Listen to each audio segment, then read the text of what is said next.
Alright, well, time to put some content out.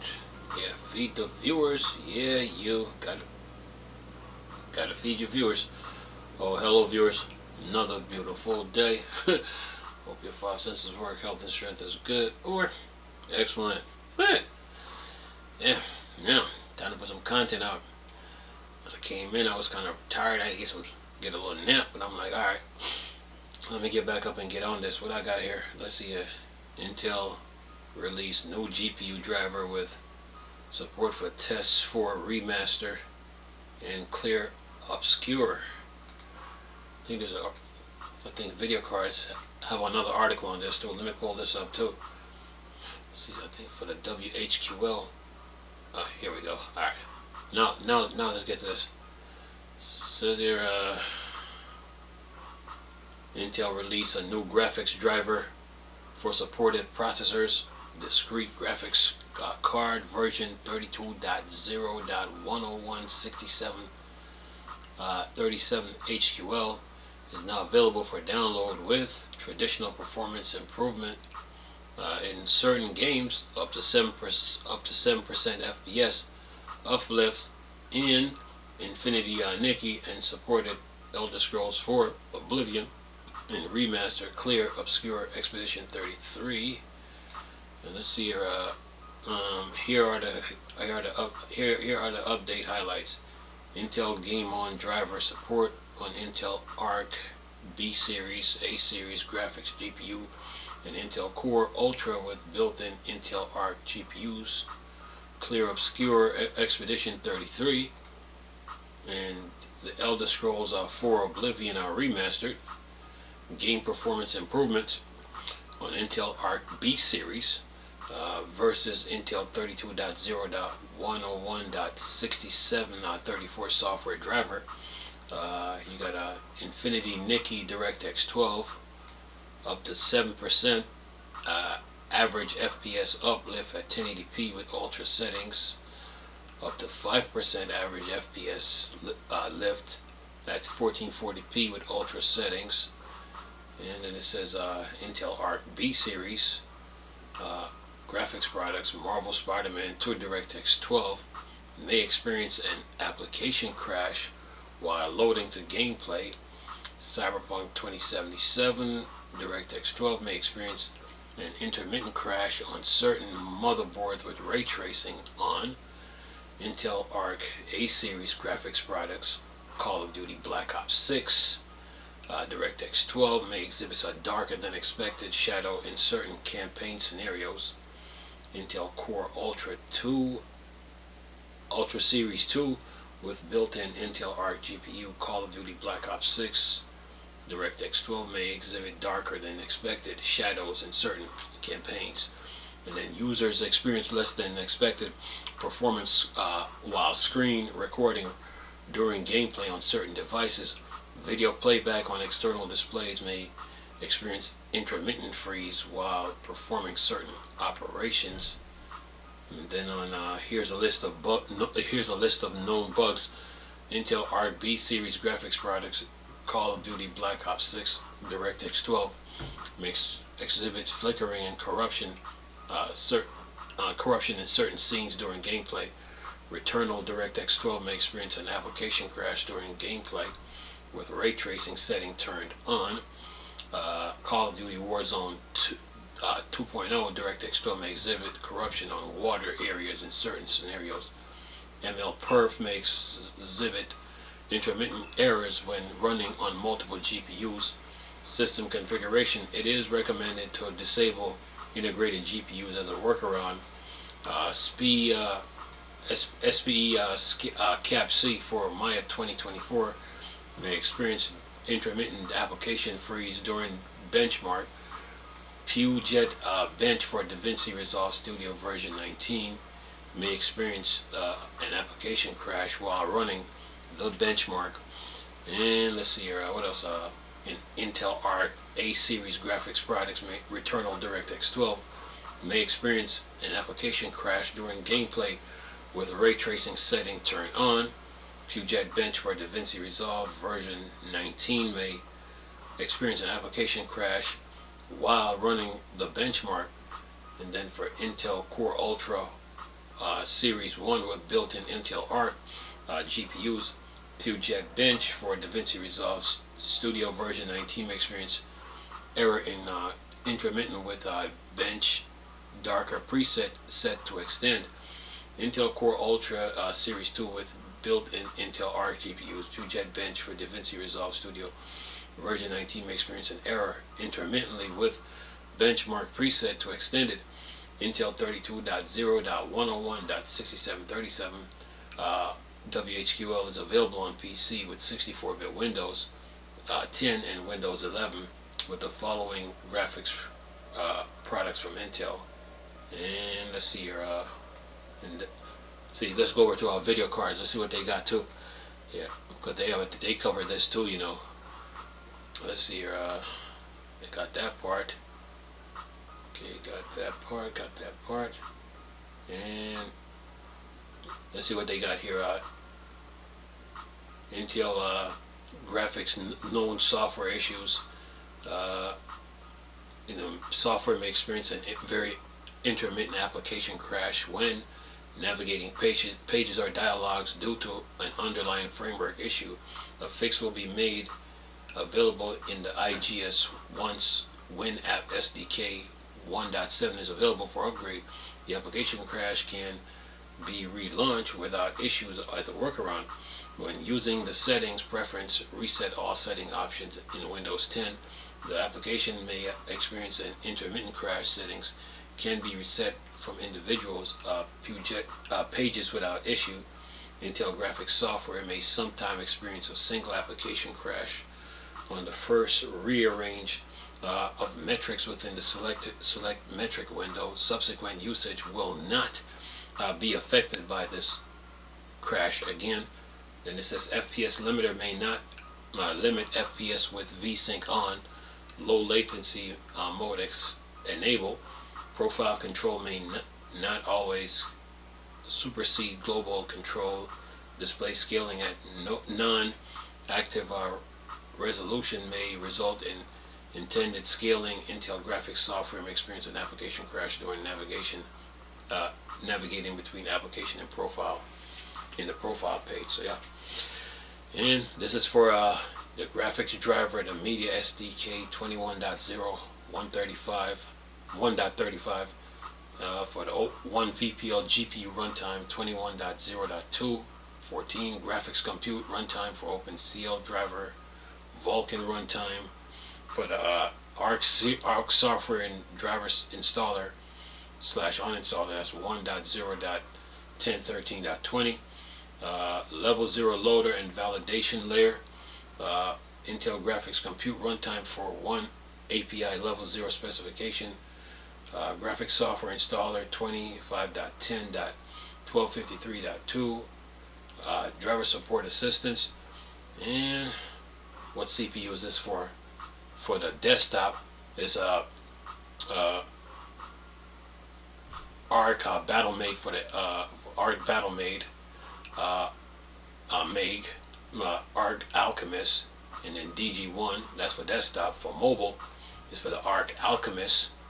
For the core, for integrated, it's for Core Ultra 200, Core 200, the N series, Core Ultra 100, 14 Gen Core, 13 Gen Core, 12 Gen Core, and 11 Gen Core. So that should do it for you Intel fans. Now over on neowin.net, this is for the Arc A series Alchemist, Arc B series BattleMate, Intel XE discrete graphics DG1. Then it's for the Core Ultra 2 series. For the Core Ultra, 14 Gen Core, 13 Gen Core, 12 Gen Core, and 11th Gen. So that should do it. So you guys are good. Plus, I will leave the driver download link to the official website and the full release notes. So that should hold you for now until the next time. So you Intel fan, you're good. Now I've seen other news here about Intel, especially when it comes to layoffs. Actually, no, with they're using GDDR7. See if I can pull this up here. That's what. Let's see. They're using. Actually, here's another one. For as Intel news goes, 32-core Intel Grizzley Lake CPU revealed for 2027 automotive market. So they're getting a new CPU in the automotive. It says here Intel showcase its automotive CPU roadmap at Shanghai Auto Show, revealing several next-gen processors for automotive.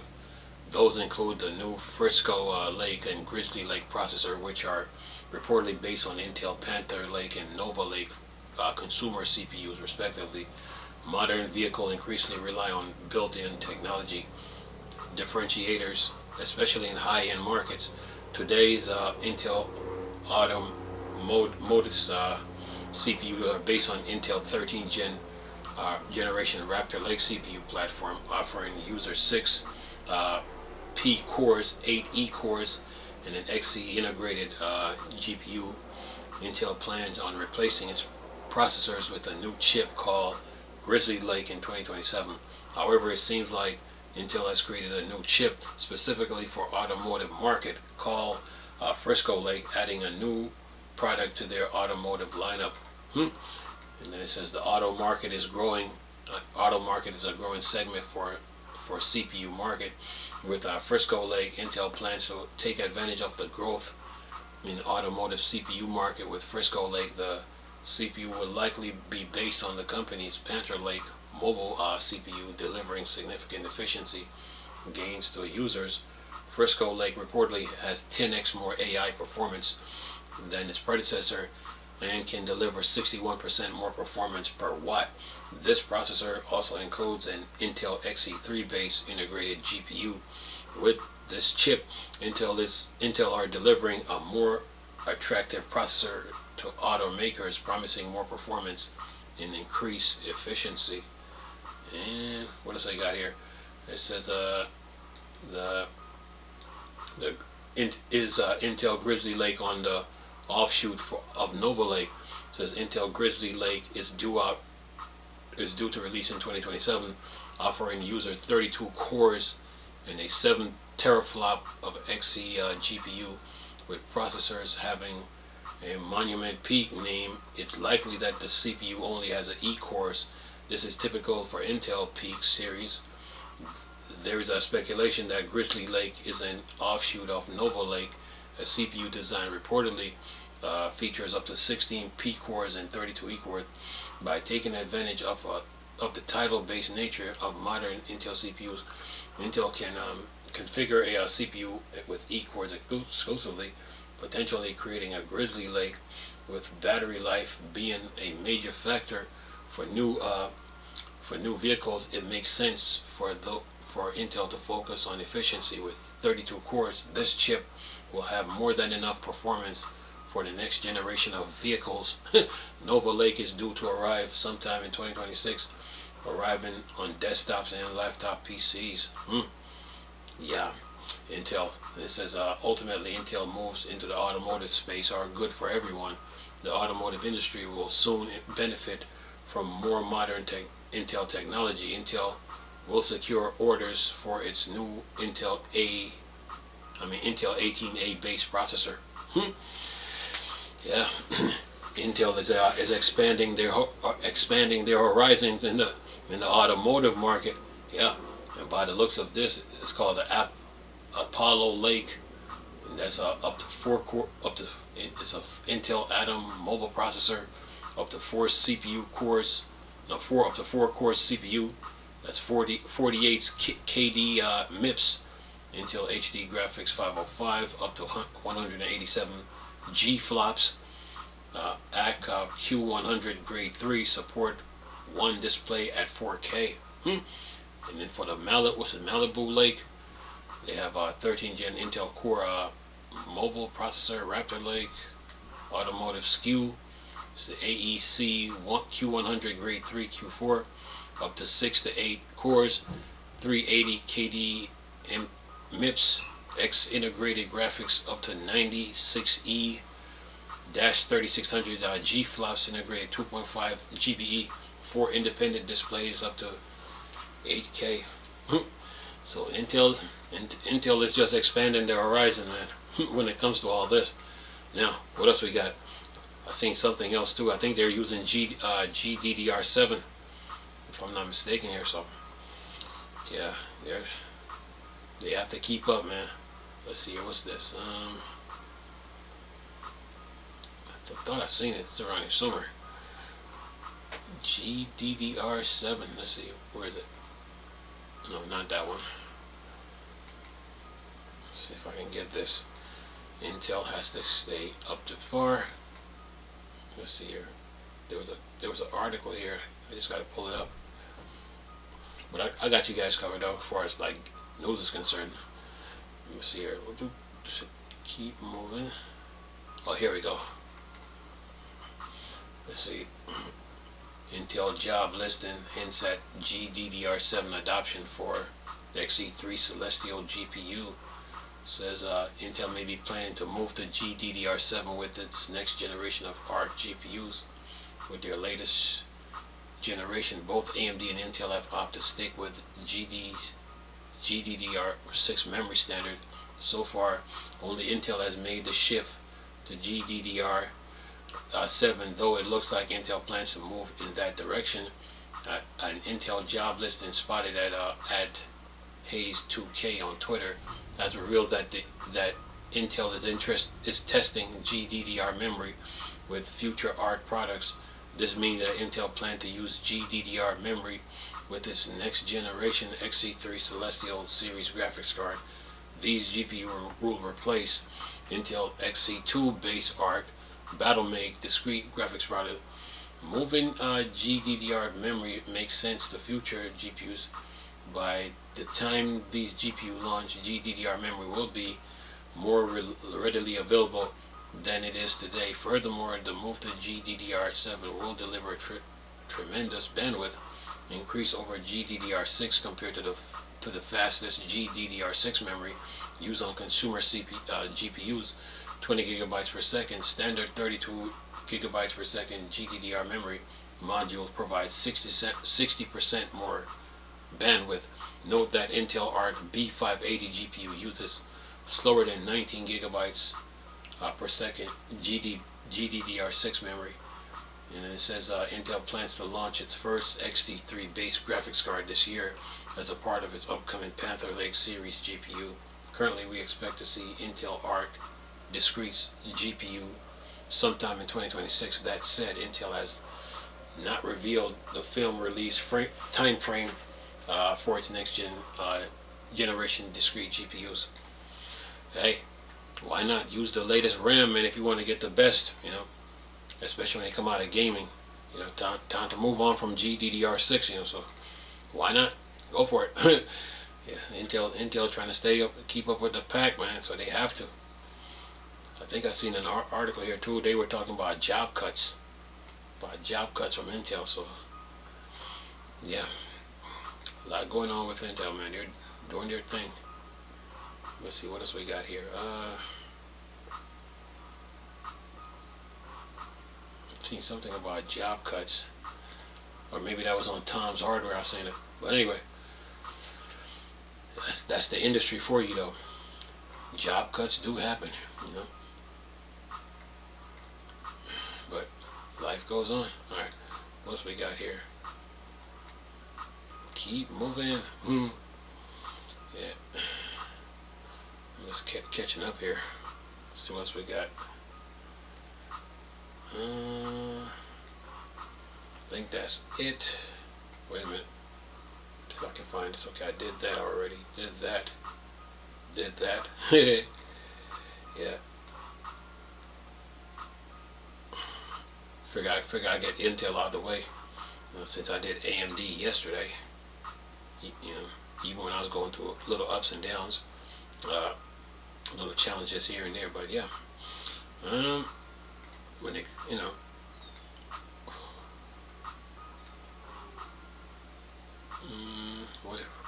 this. I think it's over on Tom's Hardware, I think. Okay, let me go over there and get it down since they have it. Let's see here. What's this?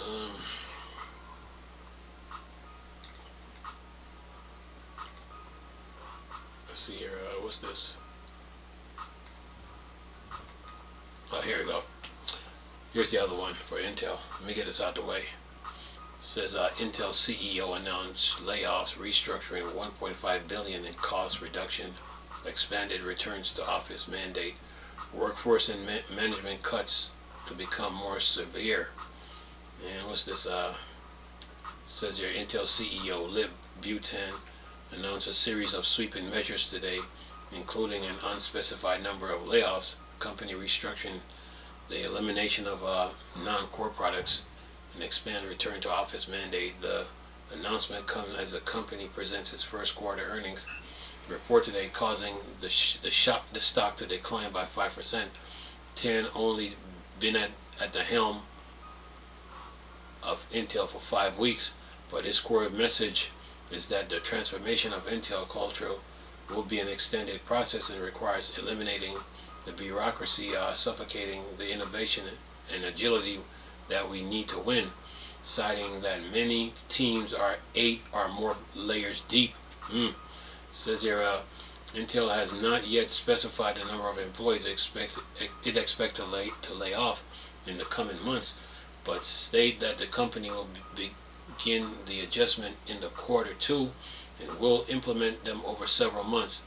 Intel last laid off 15% of its workforce, approximately 15,000 employees, in August 2024.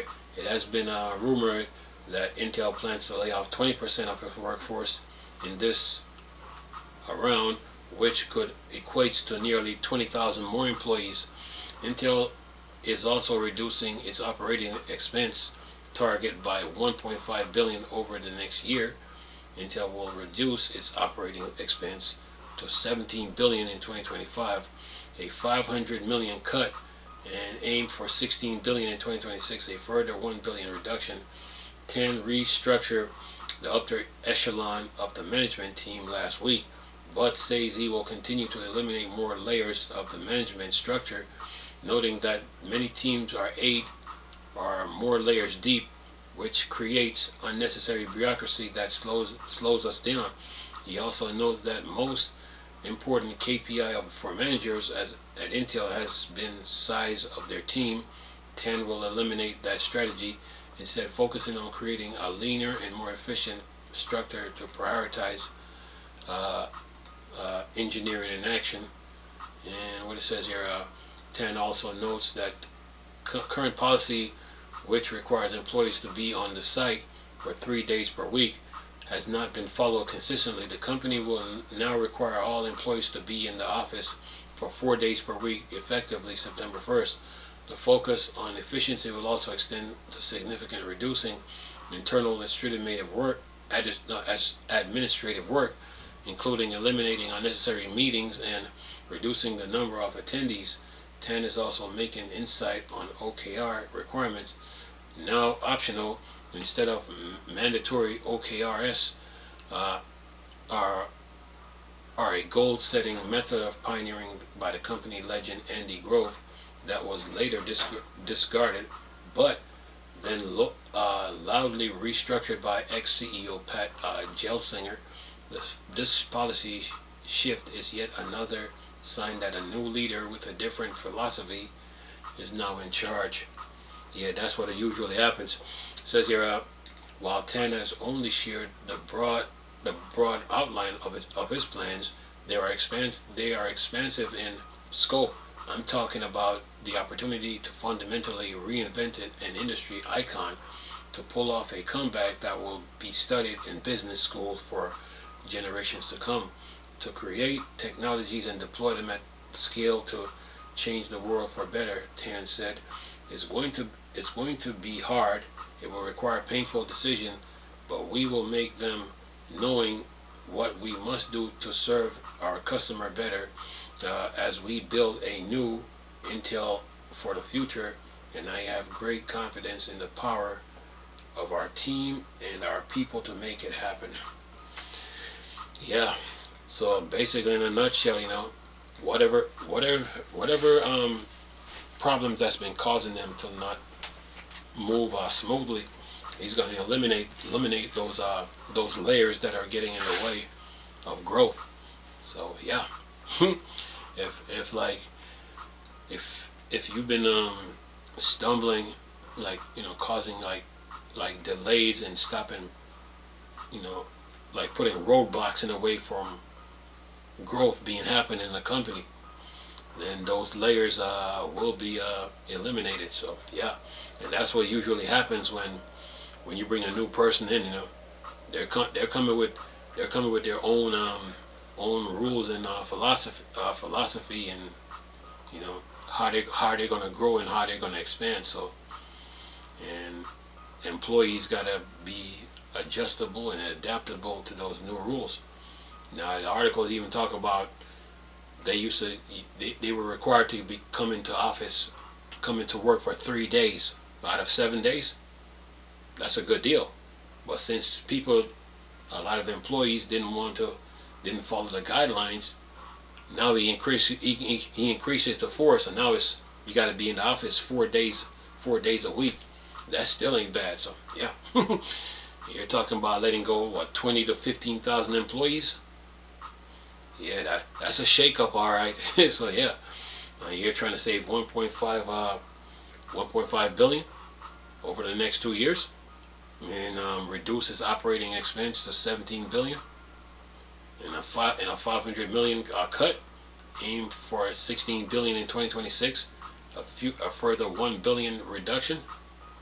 Yeah, so in those tech companies, man, if you're getting in the way of growth, or if you're getting in the way of growth and you're stopping movement or traction, oh yeah, we got ways to get rid of you. So yeah, it's called being terminated. So yeah, that's what's happening at Intel right now. So yeah, some employees, a lot of employees will comply, others won't, and the ones that don't comply, they're out of there. Anyway, I'm gonna leave this video for y'all to enjoy it. Nice talking to you people again. Chris, go Star Wars, start your thing. Forward, dark side. Go. Peace.